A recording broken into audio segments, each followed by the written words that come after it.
کفا وسلام علی عباده الذین اصطفى اما بعد۔ سورہ یوسف کا بقیہ حصہ اور سورہ رعد مکمل اور سورہ ابراہیم تلاوت کی گئی ہے۔ گزشتہ درس کے آخر میں یہ بات عرض کی گئی تھی کہ حضرت یوسف علیہ السلام نے جیل سے نکلنے کے بعد بادشاہ مصر سے یہ کہا کہ مجھے خزانوں کا ذمہ دار بنا دو، میں حفاظت بھی کرنا جانتا ہوں اور مجھے علم بھی ہے۔ تو شاہ مصر نے حضرت یوسف علیہ السلام کو خزانے کا ذمہ دار اور ان کو وزیر بنا دیا تھا۔ انہوں نے اپنی خداداد صلاحیت اور علم کی بنا پر خزانے کے نظام کو بڑا منظم کیا، کیونکہ خواب کی جو تعبیر بتلائی تھی اس کے مطابق 7 سال بڑی سختی کے آنے والے تھے، جس میں اہل مصر کو بھی مشکلات کا سامنا ہوتا تھا اور ان کے علاوہ جو دیگر آس پاس کے لوگ ہیں انہیں بھی مشکلات کا سامنا ہوتا۔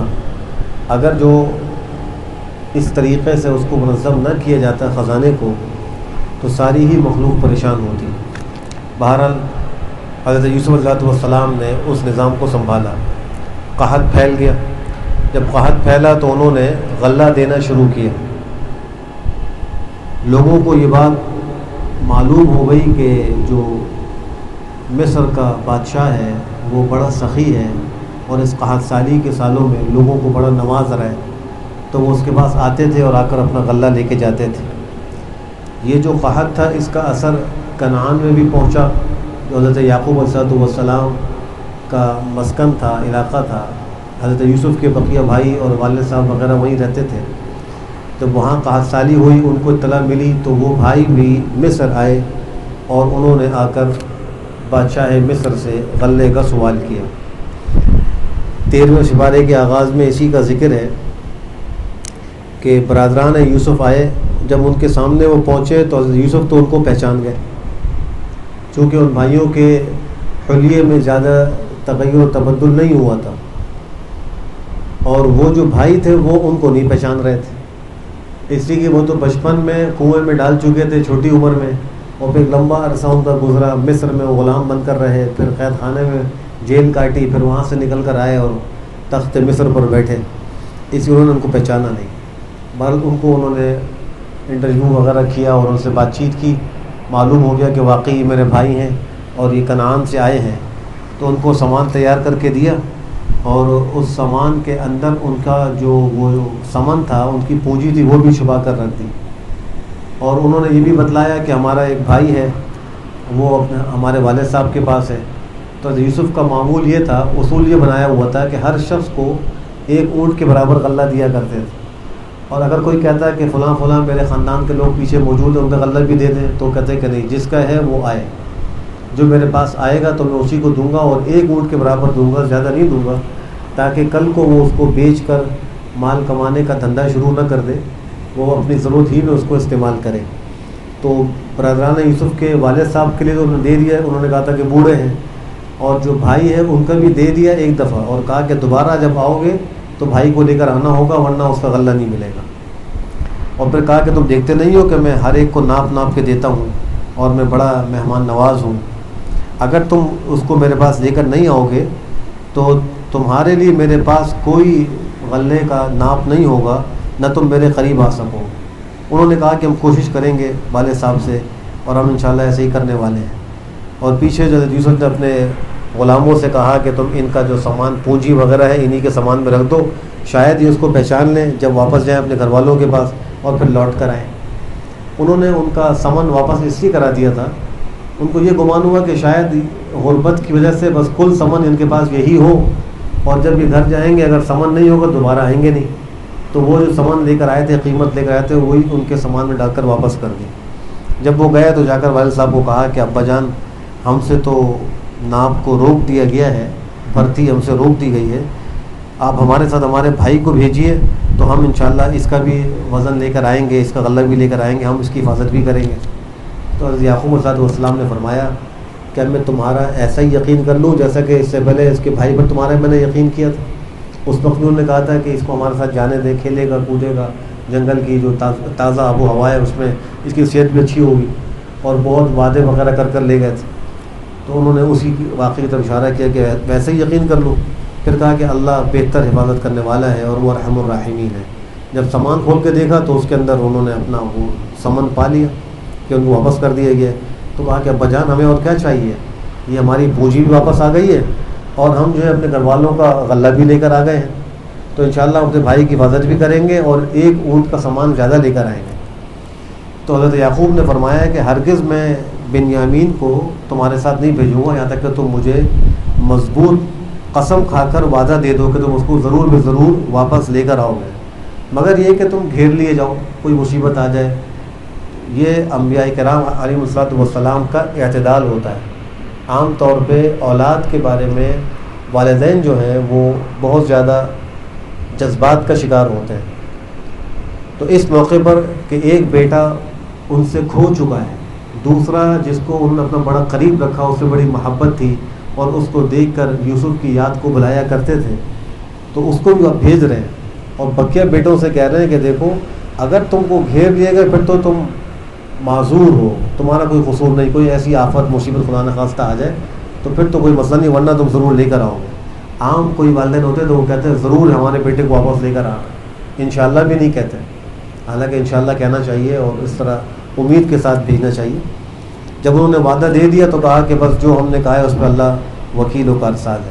پھر اپنے بیٹوں سے کہا کہ تم مصر میں جب جاؤ گے تو ایک دروازے سے داخل مت ہونا بلکہ مختلف دروازوں سے داخل ہونا.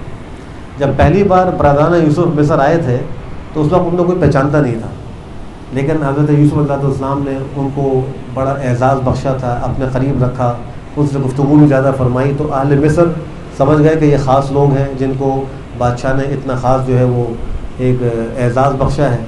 جب دوبارہ ان کو حضرت یعقوب نے بھیجا تو کہا کہ چونکہ تم جوان ہو اور خوبصورت حسین و جمیل ہو اور 11 بھائی جب جا رہے ہو تو اکٹھے جو ہے وہ تم اگر جاؤ گے تو کسی کی نظر بد لگ سکتی ہے, اور نظر بد سے بچنے کی تم الگ الگ جو دروازے ہیں ان سے داخل ہونا. حدیث شریف کی روح سے العین حق, نظر بری لگ جانا یہ برحق ہے. اور آپ نے فرمایا کہ نظر بد ایسی خطرناک چیز ہے کہ یہ اونٹ کو ہانڈی میں اور انسان کو قبر میں اتار دیتی ہے. اگر اونٹ کو لگے تو اونٹ جو ہے بیمار ہوتا ہے, اس کو ذبح کر کے نہر کر کے ہانڈی میں پکا کے کھا لیا جاتا ہے, اور انسان کو لگے خدا نخواستہ تو وہ مر کر قبر میں پہنچ جاتا ہے. اس لیے اس سے بچنے کے لیے احادیث میں دعائیں بھی آئے ہیں, ان دعاؤں کا بھی اہتمام کرنا چاہیے. اللہ فرماتے ہیں کہ حضرت یعقوب علیہ السلام نے جب یہ بات کہی تو یہ بھی کہا کہ اللہ کی طرف سے جو مقدر ہے میں تم کو اس سے بچا نہیں سکتا, ایک سبب تو اختیار کر رہا ہوں. اسے کہتے ہیں تدبیر اور تقدیر, دو چیز ساتھ ساتھ چلیں. اگر خالی تقدیر کو انسان لے کر بیٹھ جائے اور کہے کہ بس جو مجھے ملنا ہے مجھے خود ملے گا, میں کوئی کام نہیں کرتا, تو یہ بھی غلط ہے. یہ صرف تدبیر ہی تدبیر ہو اور تقدیر پر کوئی ایمان نہ ہو, کوئی زیادہ اس کا یقین نہ ہو, یہ بھی غلط ہے. انبیاء کا طریقہ یہ ہے کہ وہ تدبیر بھی اختیار کرتے ہیں اور پھر تقدیر کے حوالے بھی کرتے ہیں. یہی ہمیں تعلیم ہے, ہم اسباب بھی اختیار کریں اور پھر اس کے جو انجام اور ثمرات ہیں وہ مسبب الاسباب کے حوالے کریں کہ اللہ جو ہے وہ کارساز ہے اور وہی کرنے والا ہے. تو صاف صاف کہا کہ میں تم کو اللہ کی طرف سے جو چیز مقرر ہو چکی ہے اس سے کوئی کام آنے والا نہیں ہوں, سارا فیصلہ تو اللہ کا ہے, بس میں نے اللہ پر بھروسہ کیا اور اللہ ہی پر بھروسہ کرنے والوں کو بھروسہ کرنا چاہیے. پھر جب یہ داخل ہوئے جیسا کہ ان کو ان کے ابا جان نے حکم دیا تھا ویسے ہی داخل ہوئے. اللہ فرماتے ہیں کہ اللہ کی طرف سے ہونے والی کسی بھی چیز سے حضرت یعقوب اپنے بیٹوں کو بچا نہیں سکتے تھے, مگر ان کے دل میں ایک حاجت تھی جن کو انہوں نے پورا کر لیا, دل میں خواہش تھی اس کو انہوں نے پورا کیا, باقی جو مقدر تھا وہ تو ہونا ہی تھا. پھر جب حضرت یوسف کے پاس یہ پہنچے تو انہوں نے اپنے بھائی کو قریب بلایا اور بلا کر کہا کہ میں تمہارا بھائی ہوں, اب کوئی غم نہ کرنا, جو تمہارے ساتھ ان بھائیوں نے برا کیا ہے اب اس پہ تو کوئی غم نہ کرنا, میں تمہارا بھائی ہوں, میرے پاس آرام سے رہنا. جب بنیامین کو معلوم ہو گیا کہ میرے بھائی ہیں تو کہا کہ کسی بھی طریقے سے مجھے واپس مت جانے دو, مجھے اپنے پاس روک لو, میں بھائیوں کے طرز عمل سے تنگ آ چکا ہوں, انہوں نے بڑا تنگ کر رکھا ہے, لہٰذا تم کوئی بھی ہیرا اختیار کرو, مجھے یہاں روک لو. باوجود ہے کہ حضرت یعقوب علیہ السلام کو اس کا بڑا دکھ ہوتا, ایک بیٹے کا دکھ تھا, اب دوسرے بیٹے کا بھی دکھ ہوتا, لیکن پھر بھی حضرت یوسف علیہ السلام نے اس کو اپنے پاس روکنے کا ایک حیلہ اختیار کیا. اس کا جواب یہی ہے کہ اصل اللہ کے حکم سے ایسا کیا. حضرت یعقوب علیہ السلام اللہ کے اولو العزم پیغمبر تھے، اور انبیاء کی آزمائش سب سے زیادہ ہوتی ہے. تو ایک بیٹے سے آزمائش ہوئی، اب دوسرے بیٹے سے بھی آزمائش کے ذریعے ان کے ابتلا کی تکمیل مقصود تھی. اس لیے حضرت یوسف علیہ السلام کو اللہ نے بطور حکم کے کہا تھا کہ اپنے بھائی کو تدبیر سے روکو، اور پھر اللہ نے فرمایا کہ تدبیر بھی ہم نے سکھلائی تھی. اس سے یہ بھی اعتراض ختم ہو جائے گا کہ بھائی پر چوری کا الزام کیسے لگا، جسے بھی آگے آ رہا ہے. جب ان کا سامان تیار کرا دیا تو پیالے کو، جو بادشاہ کا خاص پیالہ تھا بڑا قیمتی، اس کو اپنے بھائی کے سامان میں چھپا کے رکھ دیا. جب وہ لوگ آگے نکل گئے کچھ، تو پیچھے کچھ کارندوں کو بھیجا، انہوں نے کہا اعلان کر کے کہ اے قافلے والوں، تم تو چور ہو. اب انکم لصادقون، حقیقت میں بھائی چور نہیں تھے، ایک ہیلا اختیار کیا گیا تھا، لیکن یہاں کہا انکم لصادقون. تو یہ جو کارندے بھیجے گئے تھے انہوں نے اپنی طرف سے خود ہی یہ کہہ دیا تھا. حضرت یوسف علیہ السلام نے ان کو یہ حکم نہیں دیا تھا کہ جا کر ان کو یہ کہنا کہ تم چور ہو، لیکن جو ہے وہ کارندوں نے اپنی طرف سے کہہ دیا کہ تم چور ہو، ہمارے بادشاہ کا پیالہ چوری ہوا ہے. دوسرا قول یہ ہے کہ چونکہ حضرت یعقوب سے یہ بھائی حضرت یوسف کو ایک طرح سے چرا کر لے گئے تھے، جھوٹ بول کر لے گئے تھے. مقصد تو یہ تھا کہ ہم جا کر اس کو کنویں میں ڈال دیں گے، لیکن کہا یہ تھا کہ ابا جان ہمارے ساتھ بھیجو، گاؤں میں جائے گا، جنگل میں جائے گا، وہاں کھیلے گا کودے گا. تو یہ کہہ کر گویا چرا کے لائے تھے. اس لیے انکم لصادقون کہنا بھی بالکل ٹھیک ہے اور یہ کوئی خلافی واقع نہیں ہے. تو انہوں نے فوراً متوجہ ہو کر کہا تم کیا چیز اپنی جو ہے وہ غائب پا رہے ہو، کیا چیز تمہاری گم ہو گئی؟ انہوں نے کہا کہ ہمارے بادشاہ کا پیالہ گم ہو گیا، اور جو وہ لے کر آئے گا اس کو ایک اونٹ کا سامان مزید ملے گا. اور وہ اعلان کرنے والے نے کہا کہ میں اس کا ضامن بھی ہوں.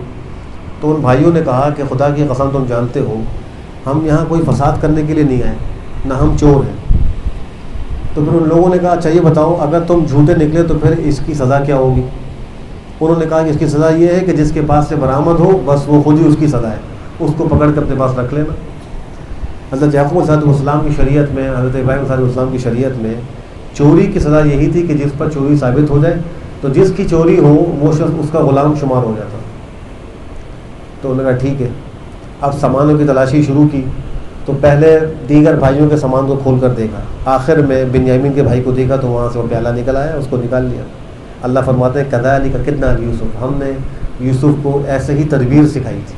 یہ تدبیر اللہ نے سکھائی تھی، لہٰذا اس پہ اعتراض نہیں ہونا چاہیے کہ ایسے چوری چھپے جو ہے پیالہ چھپا کر چوری کا الزام لگا کر بھائی کو کیوں روکا، یہ اپنے والد صاحب کو اور غم کیوں پہنچایا، اپنے بھائی کو روک کر اپنے یہاں رہنے کی اطلاع کیوں نہیں بھجوائی. یہ مختلف سوال پیدا ہوتے ہیں کہ والد صاحب تو وہاں غم میں ہیں اور یہ مصر میں ہے، کوئی بہت زیادہ لمبا چوڑا فاصلہ نہیں تھا، پیغام بھیج کے اطلاع کرا سکتے تھے کہ آپ کا بیٹا میں یہاں موجود ہوں، آپ غم نہ کریں. لیکن بات یہ کہ اللہ کا حکم نہیں تھا. اللہ کا حکم یہی تھا کہ پیغمبر کی آزمائش مکمل ہو، اس کا جو وقت ہے اس وقت تک وہ آزمائش نے جاری رہنا تھا. آگے اللہ فرماتے ہیں کہ حضرت یوسف علیہ السلام بادشاہ مصر کے مسلک میں، اس کی شریعت میں اپنے بھائی کو روک نہیں سکتے تھے، اس لیے کہ مصری قانون میں چوری کی سزا یہ نہیں تھی. یہ تو شریعت ابراہیمیہ میں جو یعقوب علیہ السلام کو ملی اس کے اندر یہ ضابطہ تھا کہ چوری کرنے والا جو ہے وہ خود ہی چوری کے اندر ماخوذ ہوگا، اس کو غلام بنایا جائے گا. لیکن بادشاہ مصر کے قانون میں ایسا نہیں تھا. تو جب یہ دیکھا کہ بھائی کے پاس سے سامان برآمد ہو تو بھائیوں نے فوراً کہا کہ اگر اس سے چوری کیے تو اس کا بھائی اس سے پہلے چوری کر چکا ہے. ان بھائیوں نے وہاں حضرت یوسف علیہ السلام پر ایک الزام اور لگا دیا. اس کا قصہ ہی لکھا ہے مفسرین نے کہ حضرت یوسف علیہ السلام کی والدہ بنیامین کی پیدائش کے موقع پہ انتقال کر گئی تھی. تو یہ دونوں بھائی چھوٹے تھے. تو حضرت یعقوب علیہ السلام کو اپنے بیٹے یوسف سے تو بڑی محبت تھی، بنیامین سے بھی بڑی محبت تھی، لیکن چھوٹے ہونے کی وجہ سے ضرورت تھی کہ ان کو کسی خاتون کے پاس رکھا جائے. تو انہوں نے اپنی پھوپھی کے پاس ان کو بھجوا دیا تھا، حضرت یوسف کی پھوپھی کے پاس، یعنی اپنی بہن کے پاس. تو حضرت یوسف علیہ السلام اپنی پھوپھی کے پاس رہتے تھے بچپن میں. جب یہ بڑے ہو گئے تو یعقوب نے کہا اپنی بہن کو کہ میرا یہ بیٹا واپس کر دو، اب یہ بڑا ہو گیا. تو پھوپھی کو بھی ان سے بڑی محبت ہو گئی تھی. اللہ نے حضرت یوسف علیہ السلام میں ایک ایسی خاصیت رکھی تھی کہ جو ان کو دیکھتا ان کی محبت میں گرفتار ہو جاتا. زلیخا نے دیکھا تو وہ محبت میں گرفتار ہو گئی، والد کو شدید محبت، پھوپھی نے دیکھا تو ان کو محبت، جو دیکھتا ان کو محبت ہو جاتی. تو حضرت یعقوب نہیں مانے، اصرار کیا کہ میرا بیٹا واپس کرو. تو انہوں نے حضرت یوسف کو اپنے پاس روکنے کے لیے ہیلا یہ اختیار کیا کہ اپنا ایک قیمتی پٹکا تھا جو ان کو اپنے آبا و اجداد سے میراث میں ملا تھا، وہ ان کی کمر پر باندھ دیا. اور پھر جب وہ نکلے تو شور مچا دیا کہ بھائی میرا ایک پٹکا گم ہو گیا. اس کو ڈھونڈنا شروع کیا تو حضرت یوسف کی کمر سے برآمد ہو گیا، تو ان کے اوپر ایک طرح کا چوری کا الزام ثابت ہوا اور ان کو انہوں نے اس جرم میں روک لیا۔ حالانکہ حضرت یوسف علیہ السلام نے کوئی چوری نہیں کی، پھوپھی نے بھی گھیلا اختیار کیا، بھائیوں کو بھی پتہ تھا، لیکن یہاں انہوں نے یہ غلطی کی، کہا کہ اچھا اگر اس نے چوری کی ہے تو اس کا بھائی اس سے پہلے جو ہے وہ بھی ایک دفعہ اس چوری کا ارتکاب کر چکا ہے۔ حضرت یوسف نے اپنے دل کے اندر اس بات کو چھپایا، ظاہر نہیں کیا کہ دیکھو تم جھوٹ بول رہے ہو اور تم جانتے بھی ہو، پھر بھی تم نے الزام لگا دیا، اور کہا کہ تم بہت برے ہو، باعتبار مرتبے اور مقام کے بڑے برے ہو، اللہ جانتا ہے تم جو کچھ بیان کر رہے ہو، اللہ کو معلوم ہے تم کیا بیان کر رہے ہو، لیکن ظاہرہ نہیں کہا، دل میں کہا۔ پھر انہوں نے کہا کہ اے عزیز مصر، اس ہمارے بھائی کا ایک بوڑھا باپ ہے، بہت بوڑھا ہو گیا، آپ اس کی جگہ پر ہم میں سے کسی کو روک لیں، اور ہم آپ کو دیکھتے ہیں کہ آپ بڑے احسان کرنے والے ہیں، تو ہمارے والد جو ہیں ان کو زیادہ پریشانی نہیں ہوگی، ہم تو بڑا وعدہ کر کے لے کر آئے ہیں، تو ہم میں سے کسی ایک کو رکھ لیں، اس کو چھوڑ دیں۔ انہوں نے کہا معاذ اللہ، اللہ کی پناہ کہ میں اس کے علاوہ کسی اور شخص کو لے لوں اپنے پاس جس نے چوری کی، جس نے چوری کی میں تو اسی کے پکڑوں گا، جس کے پاس سے ہمارا سامان برآمد ہو اسی کو رکھوں گا، کسی اور کو نہیں رکھوں گا، اگر میں کسی اور کو روکوں تو میں بڑا ظالم ہوں گا۔ جب بھائیوں نے دیکھا کہ اب یہ تو مان نہیں رہے تو الگ ہوئے، الگ جمع ہو کر انہوں نے آپس میں سرگوشی کی۔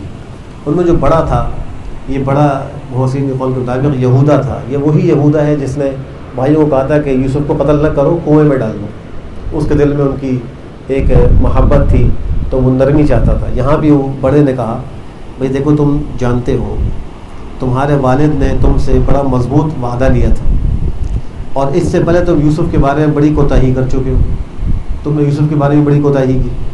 اب میں تو یہاں سے نہیں ٹلوں گا یہاں تک کہ مجھے میرے ابا جان اجازت دے یا اللہ میرے بارے میں کوئی فیصلہ کرے، ورنہ میں تو بس یہی، میں تو واپس نہیں جاتا ہوں۔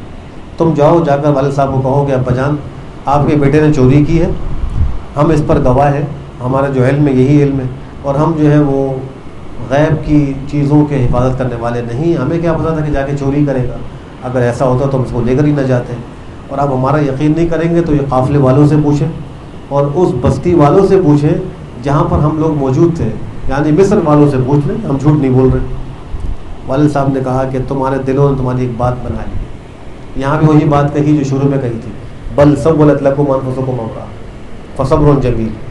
اب سوال یہ پیدا ہوتا ہے کہ وہاں پہلے موقع پر تو بھائی جھوٹے تھے، جھوٹا خون لگا کر لائے تھے، یہاں تو بھائی سچے تھے اور سچ کہہ رہے تھے، لیکن پھر پیغمبر نے کہا کہ تم تو اپنے دل سے ایک بات بنا کے لے آئے۔ بات یہ ہے کہ انبیاء کرام علیہ الصلوۃ والسلام جب وحی کے علاوہ اپنے اجتہاد سے کوئی فیصلہ کریں تو اس میں غلطی ہو سکتی، البتہ اللہ ان کو اس غلطی پر برقرار نہیں رکھتا، وحی کے ذریعے اس کی اصلاح کر دی جاتی۔ تو یہاں حضرت یعقوب نے اپنے اجتہاد سے یہ کہا کہ یہاں بھی تم نے ایسی کوئی نہ کوئی غلطی کی ہوگی۔ دوسرا قول مفسرین کا یہ ہے کہ حضرت یعقوب علیہ السلام نے بھائیوں کو، بیٹوں کو یہ کہا تم نے خالی اس بات پر چوری کا جو الزام تھا قبول کر لیا کہ اس کے سامان میں سے پیالہ نکلا، تم کم سے کم پوچھتے کہ یہ کس نے رکھا ہے، کہاں سے آیا ہے، ہمیں تو علم نہیں ہے، کوئی تحقیق تو کرتے، کوئی تفتیش کرتے۔ تم نے خاموشی سے ان کے اس الزام کو قبول کر لیا، اور صرف قبول نہیں کیا بلکہ کہا کہ اس کے بھائی نے بھی چوری کی ہے اور پکا کر دیا ان کو چوری پر۔ اس پر انہوں نے کہا کہ تم نے اپنے دل سے ایک بات بنا لی، اب صبر ہی بہتر ہے میرے لیے، میں صبر کروں گا، امید ہے کہ اللہ ان سب کو اکٹھا کر کے میرے پاس لے آئے گا۔ حضرت یعقوب علیہ السلام کو اندازہ تھا کہ میرا بیٹا یہ نبی بنے گا اور اس کے ساتھ جو معاملات ہونے ہیں، جو خواب دیکھا تھا اس کی تعبیر بھی ہونی ہے، تو ضرور وہ زندہ ہے، کہیں نہ کہیں ملاقات ہو جائے گی۔ اللہ علیم و حکیم ہے۔ اس کے بعد اپنے بیٹوں سے ایک طرف ہوئے اور غم کا اظہار کیا، یا اسفا علی یوسف، ہائے افسوس یوسف پر، اور ان کی آنکھیں سفید ہو گئی، روتے روتے آنکھیں سفید ہو گئی، بینائی چلی گئی، اور وہ غم سے گھٹا کرتے ہیں۔ گھٹنا یہ ہوتا ہے کہ انسان کو دل میں غم ہو، زبان سے اظہار نہ کرے، اگر غم ہو زبان سے اظہار کر لے غم ہلکا ہو جاتا ہے۔ ان کو غم تھا بیٹے کا، ایک کا نہیں بلکہ دونوں بیٹوں کا، اور پھر اس کے اندر وہ گھٹتے تھے، اس کا اظہار نہیں کرتے تھے، تو بہت زیادہ غم اور افسوس میں تھے۔ مفسرین نے یہ بھی لکھا ہے کہ ہماری شریعت میں افسوس اور مصیبت کے موقع پر جو کلمہ ہے وہ انا للہ و انا الیہ راجعون ہے، یہ اس امت کی خصوصیت ہے۔ پچھلی امتوں میں یہ کلمہ نہیں تھا۔ اب حضرت یعقوب علیہ السلام نے اس موقع پہ انا للہ نہیں پڑھی، اس لیے کہ ان کی شریعت میں یہ نہیں تھا۔ انہوں نے کہا یا اسف علی یوسف، ہائے افسوس یوسف پر۔ تو انہوں نے کہا اولاد نے کہ خدا کی قسم ابا جان، آپ تو یوسف کو یاد کرتے کرتے انتہائی ہلاکت کے قریب پہنچ جائیں گے، کمزور ہو جائیں گے، کتنا یاد کریں گے اس کو۔ تو انہوں نے کہا کہ میں تو اپنا غم اللہ کے آگے کھول رہا ہوں، میں اپنا غم اللہ کے آگے رکھ رہا ہوں، اور اللہ کی طرف سے میں ایسی باتیں جانتا ہوں جو ہم نہیں جانتے۔ اس وقت اظہار نہیں کیا، لیکن آپ جانتے تھے کہ یوسف زندہ ہیں، ان سے ملاقات ہونی ہے۔ پھر کہا کہ میرے بیٹو جاؤ، جا کے تلاش کرو یوسف کو، اس کے بھائی کو، اللہ کی رحمت سے مایوس نہ ہو، بے شک اللہ کی رحمت سے تو کافر ہی مایوس ہوتے ہیں۔ اب یہ بھائی تیسری دفعہ عزیز مصر کے پاس پہنچے۔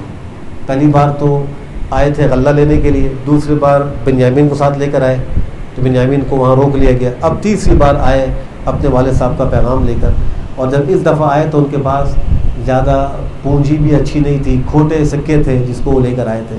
آ کر کہا کہ اے عزیز مصر، ہمیں ہمارے گھر والوں کو بڑی تکلیف پہنچی ہے، ہم جو ہے یہ کھوٹے سکے لے کر آئے ہیں، آپ ہمارے پاس سے اس کو قبول کر کر ہمیں پورا وزن دے دیں اور ہم پر مزید احسان بھی کریں، اللہ احسان کرنے والوں کو جزا دیتا ہے۔ حضرت یوسف علیہ السلام نے جب بھائیوں سے حال سنا کہ گھر میں اتنی مشکلات ہیں تو بے اختیار ان کو رونا آ گیا، رونے لگے۔ اب یہ موقع آ گیا تھا کہ ان کو اپنا آپ ظاہر کرنا تھا۔ انہوں نے کہا کہ تم کو معلوم ہے تم نے کیا کیا یوسف کے ساتھ، اس کے بھائی کے ساتھ، جب تم بے خبر تھے، تم نے بے خبری میں یوسف اس کے بھائی کے ساتھ کیا کیا؟ تو ان بھائیوں کو ایک تنبؤ ہوا کہ یہ بادشاہ مصر اور ہمارے خاندان کا ایک مسئلہ اس کو کیسے پتہ؟ تو فوراً کہا انک لانت یوسف، آپ یوسف تو نہیں ہیں؟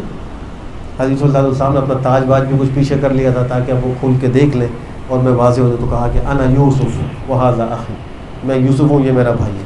قد من اللہ علینا، اللہ نے ہم پہ بڑا احسان کیا، ہمیں اکٹھا کر دیا۔ انہ من یتقی ویصبر، بے شک جو ڈرتا ہے اور صبر کرتا ہے، پس بے شک اللہ محسنین کے اجر کو ضائع نہیں کرتا۔ یہ کامیابی کے دو گور ہیں، ڈر یعنی اللہ کا ڈر، تقوی، اور صبر۔ یہ دو چیزیں جس کو جو اختیار کر لے تو اللہ کی طرف سے اس پر فرمانیاں اور کامیابیوں کے دروازے کھل جاتے ہیں۔ تو بھائی بولے کہ خدا کی قسم اللہ نے آپ کو ہم پر بڑی فضیلت دی ہے، ہم بڑے خطا کار تھے، ہم سے غلطی ہوئی۔ حضرت یوسف علیہ السلام نے وہاں کچھ نہیں کہا، بھائی کوئی ان کو لان تان نہیں کہا، بس یہ کہا لا تثریب علیکم، تم پر آج کوئی جو ہے وہ عار نہیں ہے اور کوئی تمہیں تانا نہیں دیا جائے گا، اللہ تم کو بخشے وارحم الراحمین ہے۔ یہاں پر جو ایک جملہ ہے جئنا ببضاعۃ مزجاۃ فاوف لنا الکیل وتصدق علینا، یہ آیت نمبر 88 ہے سورہ یوسف کی۔ علماء فرماتے ہیں کہ اگر ہم اپنی عبادات کے بعد اللہ کی بارگاہ میں یوں کہیں جئنا کا ببضاعۃ مزجاۃ، اے اللہ ہم آپ کے پاس ٹوٹی پھوٹی عبادت لے کر آئے ہیں، ہماری عبادت اس قابل نہیں کہ آپ کی بارگاہ میں پیش ہو سکے، ہم ٹوٹی پھوٹی عبادت لے کر آئے ہیں، ہمیں اس کا پورا بدلہ دیجیے گا، ثواب پورا دیجیے گا اور مزید احسان کیجیے گا۔ انکا خیر المتصدقین، آپ سب سے زیادہ خیرات کرنے والے ہیں اور احسان کرنے والے ہیں۔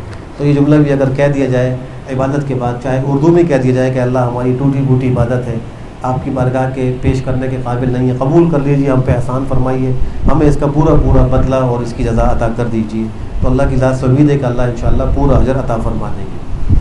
پھر بھائیوں کو کہا کہ جاؤ میری قمیص لے کر جاؤ اور اس کو میرے والد صاحب کے چہرے پہ لگاؤ، ڈال دو تو وہ بینا ہو جائیں گے، اور تم سب گھر والوں کو لے کر میرے پاس آ جاؤ۔ اب دیکھیے جس بیٹے کے غم میں باپ کی آنکھیں نابینا ہو گئی، بینائی چلی گئی، اسی بیٹے کے جسم پر لگا ہوا کرتا ان کی بینائی کے واپس لوٹنے کا سبب ذریعہ بن رہا ہے۔ یہ اللہ کی قدرت ہے کہ جس بیٹے کے غم میں نابینا ہوئے اسی بیٹے کی قمیص سے اللہ بینائی عطا فرما رہا ہے۔ حضرت یوسف علیہ السلام نے 200 اونٹ ساتھ بھیجے تھے، سامان کے ساتھ 200 اونٹ بھیجے کہ جا کے سب کو لے کر آؤ۔ 100 کے قریب کچھ ان کے خاندان کے افراد تھے، ان کو لانے کے لیے بھیجا۔ جب یہ قافلہ نکلا مصر سے تو یعقوب علیہ السلام نے کنعان میں کہا مجھے یوسف کی خوشبو آ رہی ہے، اگر تم مجھے یہ نہ کہو کہ سٹیا گیا ہے، بڑھاپے میں اس کا دماغ کام نہیں کر رہا، تو میں تمہیں کہوں مجھے یوسف کی خوشبو آ رہی ہے۔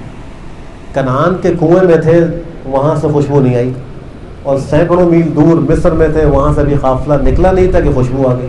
یہ اللہ کا نظام ہے، اللہ جو چاہتا ہے ہوتا وہی ہے، جب اللہ چاہتے ہیں تو کام بن جاتا ہے، جب نہیں چاہتے کام نہیں بنتا۔ تو بیٹوں نے جو وہاں دیگر خاندان کے لوگ تھے انہوں نے کہا خدا کی قسم آپ تو ابھی تک اپنی پرانی غلطی میں پڑے ہوئے ہیں، کہاں یوسف مر کھپ گیا ہوگا، کوئی پوچھنے والا تھوڑی، اتنے سال گزر گئے۔ لیکن جب وہ خوشخبری دینے والا آیا اور اس نے ان کے چہرے پر وہ قمیص ڈالی تو ان کی بینائی لوٹ آئی، وہ بینا ہو گئے. تو کہا میں تم کو نہیں کہتا تھا، میں جانتا ہوں اللہ کی طرف سے ایسی بات ہے جن کو تم نہیں جانتے، مجھے معلوم تھا یوسف زندہ ہے، ضرور ہماری ملاقات ہو. اور یعقوب علیہ السلام کے پاس اس وقت دینے کو کچھ نہیں تھا. جب یہ خوشخبری آئی 7 دن سے فاقہ تھا، 7 دن سے کھانے کو کچھ نہیں تھا. اب انہوں نے کہا کہ خوشخبری آئی ہے کیا دوں؟ تو اپنے اس بیٹے کو کہا کہ تم خوشخبری لے کر آئے ہو، میرے پاس تمہیں دینے کے لیے کچھ نہیں، تمہیں ایک دعا دیتا ہوں. اور دعا یہ ہے کہ اللہ تمہیں موت کی سختی سے بچائے، اللہ تم پہ سکرات الموت کو آسان. یہ دعا دی. علماء نے مسئلہ لکھا ہے کہ جب کوئی آدمی کسی کے پاس کوئی خوشخبری لے کر آئے، کوئی اچھی خبر لے کر آئے، تو کچھ چاہیے اس کو کچھ ہدیہ دے، جو اس کے بس میں اس نے کچھ نہ کچھ خوش کرے، اور کچھ نہ ہو تو کم سے کم دعا دے اس کو. حضرت کعب ابن مالک کا جو واقعہ جن کا ذکر غزوہ تبوک کے قصے میں ہم نے کیا، ان کے پاس جب مقاطعے کی ختم ہونے کی خوشخبری لے کر ایک شخص آیا تو اس نے صلا نامی پہاڑ تھا، اس پہ چڑھ کر آواز لگائی تھی، یا کعب ابشر، دور سے چیخ کر کہا. وہ کہتے ہیں میں فجر کی نماز کے بعد اپنے گھر کی چھت پر بیٹھا ہوا تھا اور میں دل کا حال وہ تھا جو قرآن کریم نے بیان کیا ہے، حتی اذا ضاقت علیہم الارض بما رحبت وضاقت علیہم انفسهم وظنوا ان لا ملجا من اللہ الا الیہ. ان پر زمین تنگ ہو گئی تھی، ان کی جانیں تنگ ہو گئی تھی، اور باوجود کشادگی کے ان کو زمین تنگ معلوم ہوتی تھی. ان کا خیال یہ تھا کہ اللہ کے سوا تو کوئی پناہ گاہ ہے ہی نہیں. اسی شش و پنج میں بیٹھے تھے. کہتے ہیں کہ ایک دم مجھے آواز آئی کہ یا کعب ابشر، تو کہتے ہیں میں سجدے میں گر گیا مارے خوشی کا اللہ کا شکر ادا کرنے کے لیے. جب وہ شخص میرے پاس پہنچا تو میں نے اپنے پہنی ہوئی قمیض اس کو ہدیے میں دی، میرے پاس اور کچھ دینے کے لیے نہیں تھا. پڑوس سے ایک قمیض میں ادھار لے کر اور عارض پر لے کر پھر پیغمبر کی خدمت میں حاضر ہوا. آپ مسجد نبوی میں موجود تھے اور آپ کا چہرہ انور 14ویں رات کے چاند کی طرح دمک رہا تھا، چمک رہا تھا اس توبہ کی قبولیت کی خوشی میں. بہرحال یہاں پہ یعقوب نے اس بیٹے کو اپنا جو ہے وہ کچھ دینے کے لیے تھا نہیں، تو ایک دعا دی کہ اللہ تمہیں موت کی سختی سے بچائے. بیٹوں نے کہا کہ ابا جان ہمارے گناہ کی اللہ سے معافی طلب کیجیے، ہم بڑے خطا کار تھے. انہوں نے کہا کہ ابھی نہیں، میں بعد میں تمہاری استغفار کروں گا. علماء نے ایک نقطہ لکھا ہے، فوراً انہوں نے استغفار نہیں کیا. وجہ یہ تھی وہ چاہتے تھے کہ میں اپنے بیٹے یوسف سے مل کر پوچھوں، یوسف سے مل کر تم نے اپنے بھائیوں کا قصور معاف کر دیا؟ اگر معاف کر دیا تو پھر میں استغفار کروں، اس لیے کہ یہ تو حق العبد ہے، اور بندے کا حق جب تک بندہ معاف نہ کرے معاف نہیں ہوتا. تو جب تک یہ نہیں ہوگا تو میں دعا نہیں کرتا. جب بیٹے سے ملاقات ہوئی تو یوسف نے کہا کہ نہیں، ہم نے معاف کر دی ہے. تو انہوں نے اپنے بیٹوں کے لیے استغفار کیا. اس کے بعد یوسف اپنے شہر سے باہر نکلے تھے 4000 سپاہیوں کے ساتھ، بڑا خیمہ لگایا تھا، میدان سجایا تھا، اور اس کے اندر جب یہ قافلہ پہنچا وہاں ملاقات ہوئی، اپنے والد صاحب سے ملے، پھر ان کو لے کر مصر میں آئے، تخت پر بٹھایا تو وہاں والدین اور وہ بھائی سب کے سب سجدے میں گر گئے. حضرت آدم سے لے کر حضرت عیسیٰ علیہ السلام تک جتنی شریعتیں انبیاء کی گزری ہیں ان کے اندر تعظیمی سجدے کی اجازت تھی، یعنی تعظیماً جھکنے کی اجازت تھی. ہماری شریعت میں سلام کے وقت جھکنا منع ہے. بہت سے لوگ سلام کے وقت ایسے گھٹنوں کو جھک کے ہاتھ لگاتے ہیں، یہ چرنوں کو ہاتھ لگاتے ہیں، یہ خلاف شرع طریقہ ہے. شرک کے گناہ سے بچنے کے لیے منع کر دیا گیا. سلام کرتے وقت جھکنا نہیں چاہیے. بعض لوگ جھک کے اپنا سر جھکا دیتے ہیں، ایسا نہیں جھکنا چاہیے. مصافحہ کرے لیکن جھک کر سینے تک آ جانا یہ طریقہ اسلام کے خلاف ہے. اس سے پہلے یہ شہیدوں کے اندر جائز تھا، تو ان سب نے وہاں سجدہ کیا ان کو. تو حضرت یوسف فرماتے ہیں کہ میرے خواب کی یہ تعبیر آ گئی، اور اپنے والد صاحب سے کہا کہ یا ابتی، اے ابا جان، ھذا تعبیر الرؤیا من قبل، یہ ہے وہ خواب جو میں نے پہلے دیکھا تھا، اس کی تعبیر ہے. اب اس موقع پر 3 جملے فرمائے: قد جعلها ربی حقا، وقد احسن بی اذ اخرجنی من السجن، وجاء بکم من البدو من بعد ان نزغ الشیطان بینی وبین اخوتی. 3 جملے شاد فرمائے. سالوں کی فرقت اور جدائی، اور باپ بھی پیغمبر، بیٹا بھی پیغمبر، سالوں کے بعد مل رہے ہیں. اگر عام لوگ ہوتے، عام بیٹا اور باپ ہوتے تو کتنے گلے شکوے ہوتے، کتنی باتیں ہوتی. حضرت یوسف علیہ السلام 3 باتیں کہیں. حضرت یوسف علیہ السلام کے اگر اس آزمائش کے پورے دورانیے کو دیکھیں تو ان کو 3 حصوں میں تقسیم کیا جا سکتا ہے. نمبر 1 بھائیوں کا ظلم و ستم اور کنویں میں ڈالنا. نمبر 2 باپ سے جدائی. نمبر 3 جیل کی سختی اور جیل کے اندر رہنا. ان 3 حصوں میں ان کے اس پورے دورانیے کو تقسیم کیا جا سکتا ہے. اب انہوں نے ان تینوں چیزوں کو کیسے ذکر کیا؟ سب سے پہلے کہا وقد احسن بی اذ اخرجنی من السجن. پہلی بات یہ کہی اللہ نے بڑا احسان کیا مجھے، جب مجھے جیل خانے سے نکال دیا، جیل میں جانے کا ذکر نہیں کیا، کنویں میں بھائیوں کے پھینکنے کا ذکر نہیں کیا، اس لیے نہیں کہا کہ بھائیوں کو معاف کر چکے تھے اور کہہ چکے تھے کہ لا تثریب علیکم اليوم، تم پر کوئی تانا نہیں ہے اور کوئی تم پہ جو نا وہ اس پرانی باتوں پر تمہیں ذلیل نہیں کیا جائے گا، سب کچھ میں نے معاف کر دیا۔ جب معاف کر دیا تو اس کا ذکر مناسب نہیں تھا کہ بھائیوں کی بے عزتی ہوتی، تو کہا کہ اللہ نے مجھے جب جیل سے نکالا کتنا احسان کیا۔ دیکھیں اس مصیبت کے پہلو میں سے بھی شکر کا پہلو نکالا۔ ہم تو نعمت کے اندر بھی ناشکری کے پہلو نکال رہے ہیں۔ نعمت ملتی ہے، اچھا فلاں نہیں ملی، کاش فلاں ہوتی تو اور اچھا ہوتا، ایک ملی اس سے بہتر کا سوال کر۔ اور یہاں پیغمبر جو ہے وہ اس مصیبت کے اندر بھی شکر کا پہلو نکال رہے ہیں۔ جیل خانے میں گئے تو کہتے ہیں اللہ کا احسان ہے مجھے باہر نکال دیا، میں اس سے نکل آیا۔ اور پھر کہا کہ وجاء بکم البدو، جو باپ کی جدائی تھی اس کو یہ نہیں کہا کہ ابا جان کتنا میں غم زدہ رہا، آپ کو کتنا غم پہنچا، بلکہ کہا کہ اللہ نے احسان فرمایا کہ آپ کو دیہات سے شہر میں لے آیا، وہاں بھی شکر کا پہلو نکال دیا۔ اب رہا بھائیوں کا ظلم و ستم، تو کہا بعد اس کے کہ شیطان نے میرے بھائیوں کے درمیان میں کچھ فساد ڈال دیا تھا، وہاں بھی فساد اور گڑبڑ کی نسبت شیطان کی طرف کر دی اور بھائیوں کو بچا دیا۔ یہ ہے پیغمبر کا طریقہ، اس میں ہماری تعلیم ہے کہ ہم بھی اپنے معاملات میں چیزوں کو دیکھیں، اللہ کا شکر زیادہ کیا کریں، مصیبت کے اندر بھی شکر کا پہلو نکالیں، اللہ کے نعمتوں کو سوچیں، نعمتیں بے شمار ہیں، ہم ان کو شمار نہیں کر سکتے۔ ہماری جو آنکھ کی ہم پلک جھپک رہے ہیں، خالی اس نعمت پر غور کریں، ہم اس کا شکر گزار نہیں کر سکتے۔ بینائی تو بہت دور کی بات ہے، اللہ نے بینائی دی ہم دیکھ رہے ہیں، وہ اور بڑی نعمت ہے۔ یہ جو اوپر ہم پلک جھپکتے ہیں بغیر تکلیف کے، ہمارے پلکیں کیسے جھپک رہی ہیں۔ ہمارے ہاں ایک جامعہ میں ایڈمنسٹریٹر تھے، شوگر کے مریض ابھی بھی ہیں، شوگر کے مریض ہیں، ان کی شوگر نے آنکھ کے پردے پہ اٹیک کیا تو ان کا پردہ آنکھ کے اوپر گر گیا۔ جب دیکھتے تو اس کو اٹھا کے یوں دیکھتے، ہاتھ سے اٹھا کے دیکھتے تھے، یہ خود نہیں اٹھتا تھا۔ 30 دن تک ان کو ہر روز ایک انجیکشن لگتا رہا، اس کے بعد جا کر وہ صحیح ہوا۔ تو اللہ کتنی بڑی نعمت ہے کہ ہماری آنکھ پلک جھپک رہی ہے، ہمارا یہ بازو ایسے فولڈ ہو رہا ہے کہ ہم لقمہ اٹھا کر منہ میں رکھ کے کھا لیتے ہیں، اگر یہ ہمارا ہاتھ یوں اکڑ جائے تو کھانا کیسے کھائیں۔ تو اللہ کی نعمتوں کو تلاش کریں تو بہت ساری نعمتیں نکلیں گی، اللہ کا شکر ادا کرنا چاہیے۔ پر اس کے بعد سورہ رعد ہے، اس کو رعد اس لیے کہتے ہیں کہ اس میں رعد فرشتے کا نام ہے یا وہ گرج اور چمک بجلی کی، اس کی تسبیح کا تذکرہ ہے، اس لیے اس کو رعد کے نام سے موسوم کیا گیا۔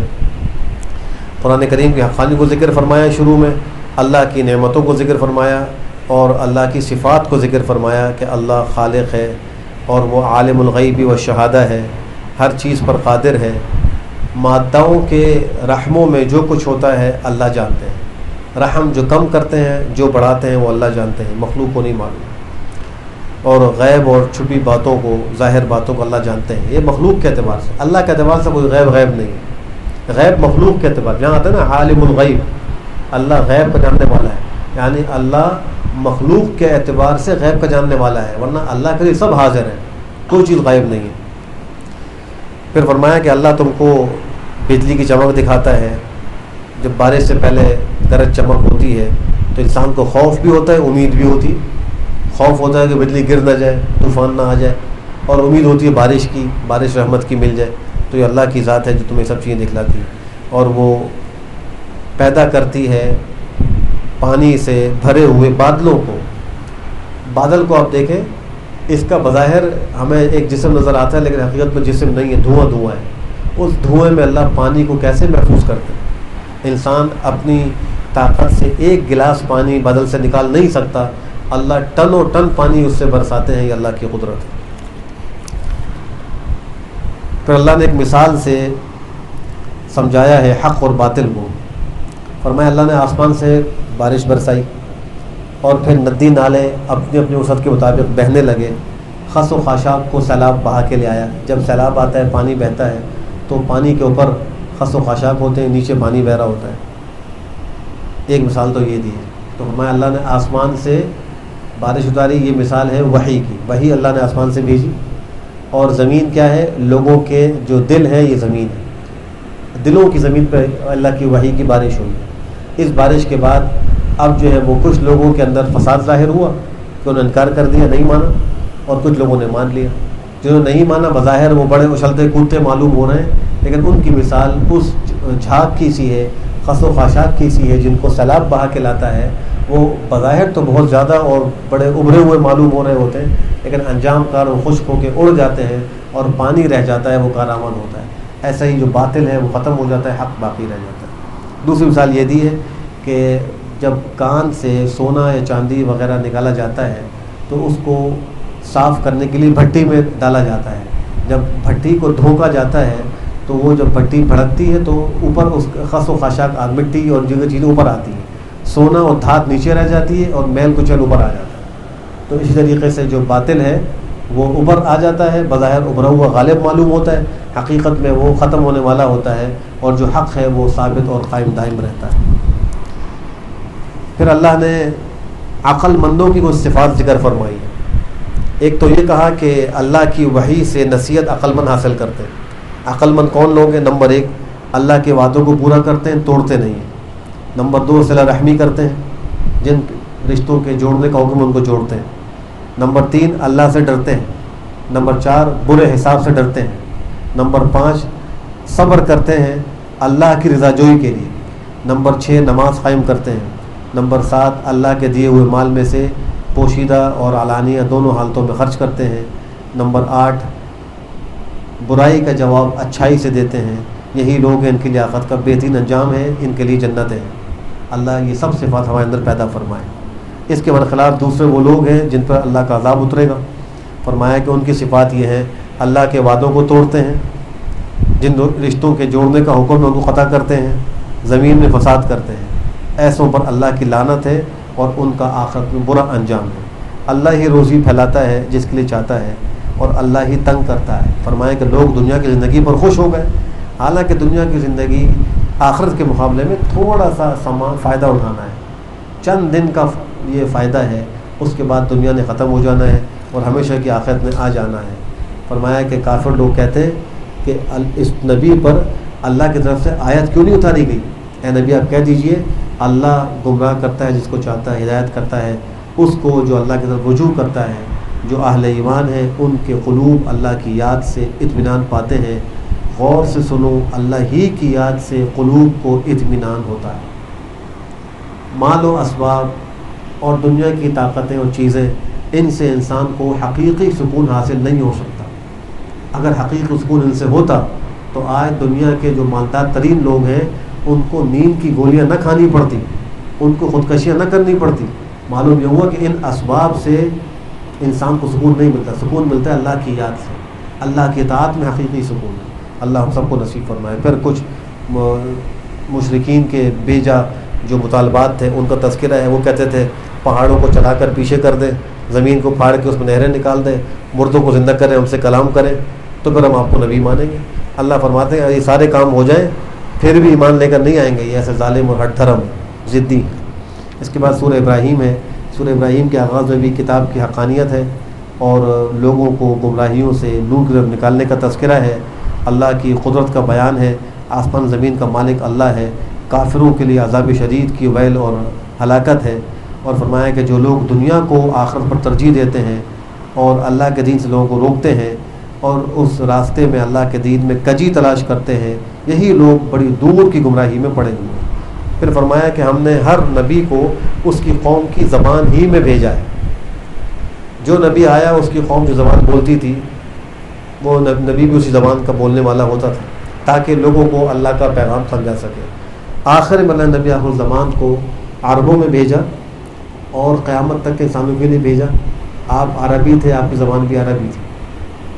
پیغمبر کے لیے عربی کا انتخاب اس لیے کیا کہ تمام زمانوں میں سب سے زیادہ فصیح زبان عربی ہے، سیکھنے کے اعتبار سے سب سے زیادہ آسان ہے۔ اور عربوں کے اندر نبی کو اس لیے بھیجا کہ عربوں میں جاہلیت کے اندر بھی بعض ایسی صفات تھیں کہ جو دیگر اقوام میں نہیں تھی۔ مثلا ان میں سخاوت تھی، مثلا ان میں شجاعت تھی، غیرت تھی، حمیت تھی، حافظ